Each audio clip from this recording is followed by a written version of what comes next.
오늘부터 앞으로 이제 느헤미야의 말씀을 이 월요일 새벽 시간에 저와 함께 한 장 한 장 읽으면서 은혜를 나누려고 합니다.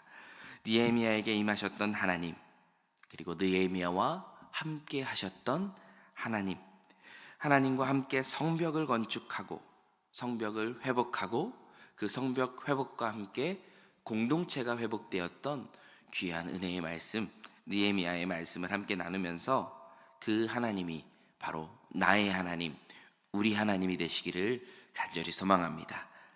오늘부터 함께 보실 느헤미야서의 시간적인 배경은 이스라엘이 바벨론에게 멸망하고 포로기로 잡혀간 이후의 이야기입니다. 바벨론 포로기에 이스라엘이 멸망했을 때 이스라엘은 철저히 무너졌습니다. 모든 것이 무너졌습니다. 성전은 불탔고 예루살렘의 성벽은 하나도 남김없이 부서져 버렸던 것이죠. 그렇게 오랜 시간이 지나고 바벨론은 멸망하였고 그 뒤를 이어 페르시아가 흥왕하게 되었습니다. 그렇게 페르시아가 흥왕하게 되어서 페르시아 첫 번째 왕이었던 고레스의 마음을 하나님이 감동시키십니다. 그 하나님이 감동시키시는 그 말씀은 에스라서에 기록되어져 있는데요. 에스라 1장 1절에서 2절의 말씀을 보면 하나님께서 어떻게 고레스의 마음을 만드셨는지, 그리고 어떻게 회복의 사역을 한 발 한 발 떼어가시는지를 보게 됩니다. 우리 1절과 2절의 말씀을 같이 한번 읽어보겠습니다. 바사왕 고레스 원년에 여호와께서 예레미야의 입을 통하여 하신 말씀을 이루게 하시려고 바사왕 고레스의 마음을 감동시키심에 그가 온 나라에 공포도 하고 조서도 내려 이르되 바사왕 고레스는 말하노니 하늘의 하나님 여호와께서 세상 모든 나라를 내게 주셨고 나에게 명령하사 유다 예루살렘의 성전을 건축하라 하셨나니. 아멘. 하나님께서 고레스의 마음을 만지셨습니다. 이스라엘의 회복의 역사를 이루기 위하여서 고레스의 마음을 만지셔서 1차 포로들이 귀환하기 시작합니다. 수룹바벨을 총독으로 하여서 1차 포로들이 귀환하였고 그 포로들이 가장 먼저 했던 일은 바로 오늘 고레스의 명령대로 성전을 다시 건축했던 것이었습니다. 그렇게 1차 포로, 2차 포로 회복이 지나가게 되고 다시 오랜 시간이 지나가게 되었습니다. 성전은 하나님의 전은 귀하게 봉헌되었지만 여전히 예루살렘 성벽은 무너져 있었고 이스라엘 공동체는 나뉘어져 있었고 이스라엘 공동체는 회복되지 못하고 있었던 상태였습니다. 그리고 오늘 드디어 이 느헤미야의 말씀에 와서는 이 성벽이 그리고 이스라엘의 공동체가 하나하나 회복되는 그런 귀한 말씀들을 이제는 우리가 발견하게 되는 것입니다. 이제는 성전도 건축되었고 느헤미야를 통해 성벽을 다시 재건하게 될 텐데 그 성벽이 재건됨을 통해서 하나님은 이스라엘 공동체를 회복하시는 것을 우리는 발견하게 될 것입니다. 느헤미야서의 저자는 느헤미야입니다. 자기 자신의 이름을 달고 자기가 그동안에 경험해왔던 지나왔던 그 모든 일들을 기록하며 하나님께 영광을 올려드리는 자서전과도 같은 책이 바로 느헤미야입니다. 느헤미야라고 하는 이름의 뜻은 하나님께서 위로하신다 라고 하는 의미를 가지고 있습니다. 그리고 이 위로라는 의미의 이름을 가지고 있는 인물을 통해서 무너진 예루살렘 성벽을 재건하시면서 하나님이 하시고자 하셨던 일들이 우리에게 보여지게 됩니다. 그것은 바로 흩어졌던, 상처받았던, 아픔이 있던 이스라엘을 위로하시기 위한 하나님의 만져주심이다 라고 말할 수 있을 것입니다. 그래서 느헤미야 1장 1절의 말씀을 보면 하가랴의 아들 느헤미야의 말이라 라고 하면서 느헤미야 본인의 이야기임을 밝히고 있지만 우리가 믿음의 눈으로 이 말씀을 다시 한번 보면 하나님께서 이스라엘을 위로하시는 말이라 라고 우리는 읽을 수가 있게 되는 것입니다. 함께 느헤미야의 말씀을 깊이 묵상하며 우리의 삶에 그리고 우리의 공동체 속에 하나님의 위로가 넘쳐날 수 있을 줄로 믿습니다. 느헤미야의 회고록 자서전과도 같은 느헤미야는 자연스럽게 이 이야기의 시작을 이야기해 줍니다. 나의 사역이, 나의 부르심이, 나의 첫 발걸음이 어떠했는지에 대해서 우리에게 알려주는데요. 먼저 정확하게 그 시기를 말해줍니다. 아닥사스다 왕 제20년, 즉 바벨론 포로기에 있었던 느헤미야의 이야기를 말해주는데요. 이런 느헤미야에게 아주 큰 변환점을 주게 되는 만남이 있게 됩니다. 그것은 바로 2절의 말씀인데, 한번 2절의 말씀을 같이 한번 읽어볼까요?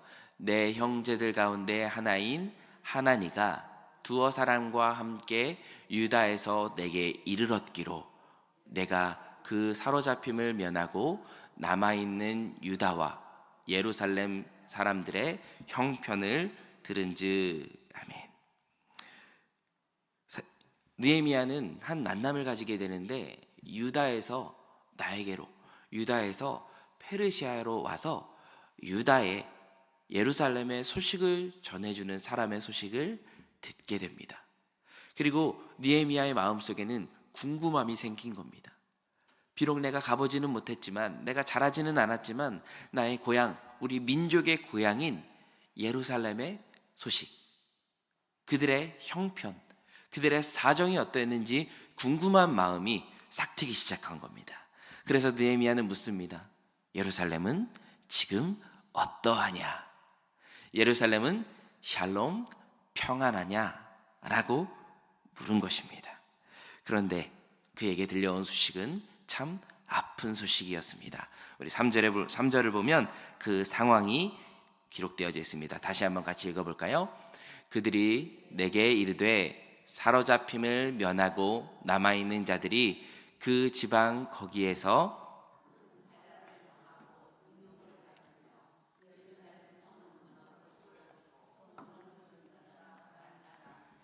네, 그렇습니다. 여전히 예루살렘 성벽은 무너져 있고 그들은 능욕을 받고 있고 환난을 받고 있다라 소식을 듣게 된 것이죠. 느헤미야에게 이 소식은 굉장히 충격적인 소식이었던 것 같습니다. 고향의 성벽이 무너지고 성문이 불타버린 뒤 성벽을 다시 세울 엄두도 못 내고 있는 이 상황 속에서 느헤미야의 삶은 완전히 뒤바뀌게 된 것입니다. 그가 어떻게 바뀌었는지에 대해서는 4절의 말씀을 보면 알 수가 있습니다. 우리 같이 한번 읽어볼까요? 내가 이 말을 듣고 앉아서 울고 수일 동안 슬퍼하며 하늘의 하나님 앞에 금식하며 기도하여. 그렇습니다. 느헤미야에게 들려온 이 청천벽력과도 같은 소식, 마음을 찢는 그 소식, 고향의 그 소식은 느헤미야를 변화시켰는데 어떻게 변화시켰느냐? 기도하도록 변화시켰습니다. 그 소식을 듣자마자 느헤미야는 눈물이 났습니다. 마음이 찢어졌습니다. 그리고 거기에서 그치지 않았습니다. 하나님 앞에 엎드리기 시작했고 금식하며 기도하는 삶으로 변화되었던 것입니다. 기도했던 느헤미야, 하나님 앞에 엎드린 느헤미야는 이제 하나님께 기도하는 데 집중합니다. 우리가 이제 이후로 볼 5절부터 11절까지의 말씀은 느헤미야가 금식 기도를 하며 올린 기도가 기록되어져 있습니다. 내가 긍휼을 베푸시는 주께 간구하는 이 기도가 기록되어져 있는데, 빠르게 내용을 살펴보면 6절에서 7절의 말씀을 보면 느헤미야가 이스라엘의 범죄에 대해서 자신의 나름대로 회개하고 자복하는 기도를 드리게 됩니다. 내 죄가 아니었지만, 내 죄가 아니라 우리 민족의 죄고 내 조상들의 죄지만 그 죄조차도 내가 기도하며 자복하고 회개하는 기도, 주께서 범죄한 제목을 자복하고 크게 악을 행하여 계명과 규례와 율례를 지키지 아니함을 회개하고 있는 것입니다. 그리고 넘어가 보면 8절부터 10절을 보면 하나님과의 약속을 다시 한번 되새기는 기도를 하는 것을 보게 됩니다. 옛적에 주께서 주의 종 모세에게 명령하셨던 그것들을 우리는 여전히 기억하고 있습니다. 하나님께서 회복해 주시리라고 약속하셨던 그 말씀, 우리 민족은, 저는요 여전히 붙잡고 있습니다 라고 하나님께 말씀하고 있는 겁니다. 그래서 9절에서도 보면 그 약속을 다시 한번 하나님께 상기하며 저는 기억하고 있습니다 하나님, 이렇게 말하는 거예요. 내 계명을 지켜 행하면 내 이름을 두려고 택한 곳에서 돌아오게 하리라. 이 말씀을 우리는 기억합니다. 하나님, 저 기억하고 있으니 이 말씀을 기억하여 주시옵소서, 이렇게 기도하는 겁니다. 하나님, 기억하여 주시옵소서. 그리고 11절에는 하나님의 용서와 은혜를 구하는 기도를 하고 있습니다. 주여 구하오니 귀를 기울이사 종의 기도와 주의 이름을 경외하기를 기뻐하는 종들의 기도를 들으시는 것뿐만 아니라 오늘 종을 형통하게 하여 이 사람들 앞에서 주께 은혜를 입게 하옵소서라고 하는 아주 간절한 기도를 하나님께 드리는 말씀이 이어지고 있는 것입니다. 이 느헤미야의 기도를 가만히 이렇게 들어보고 있으면 느헤미야는 언제나 이 기도 속에 자신을 위한 기도가 아니라 민족을 위한 기도, 타인을 위한 기도, 즉 중보 기도를 해왔다라는 것을 알 수 있습니다. 오늘 말씀 속에서 우리가 기억해야 할 단 한 가지만 짚어본다면 그것은 하나님이 느헤미야의 마음을 움직이셨고 느헤미야는 그 즉시 기도했다라는 것입니다.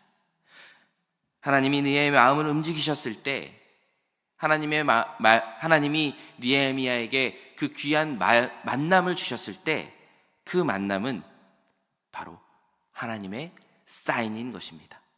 기도하라는 하나님의 사인, 내가 너를 부르겠다라고 하는 하나님의 사인, 내가 너를 들어 쓰겠다라고 하는 하나님의 사인인 것이죠.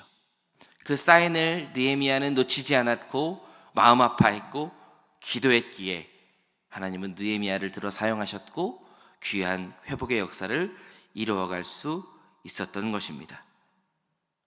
분명히 기억해야 할 것은 하나님의 역사는 단순히 경험이나 감동, 슬픔과 같은 감정으로만 이루어지지 않는다라는 것입니다.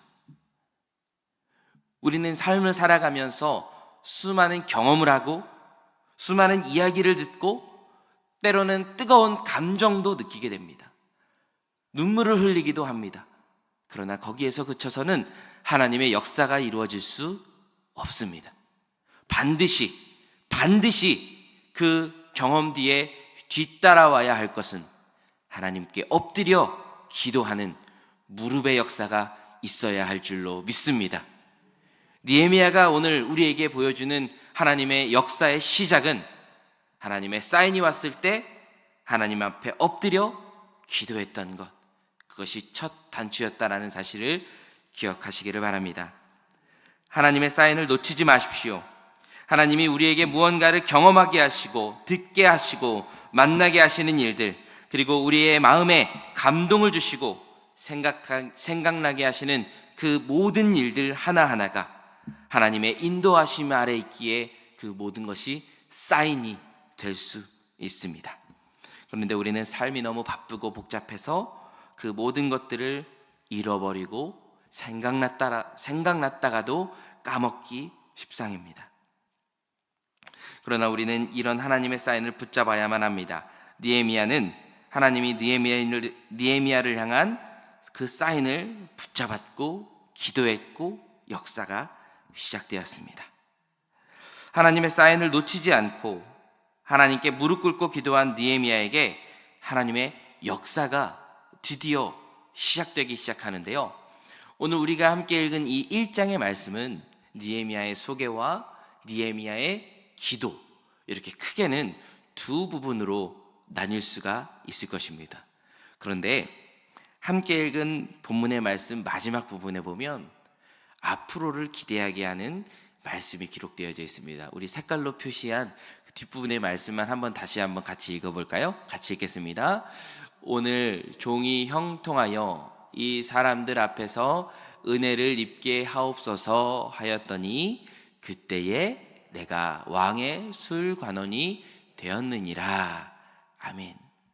느헤미야의 기도 마지막 부분에 아주 짧지만 우리의 마음을 기대하게 만드는 문장 하나가 등장합니다. 그때에 내가 왕의 술관원이 되었느니라.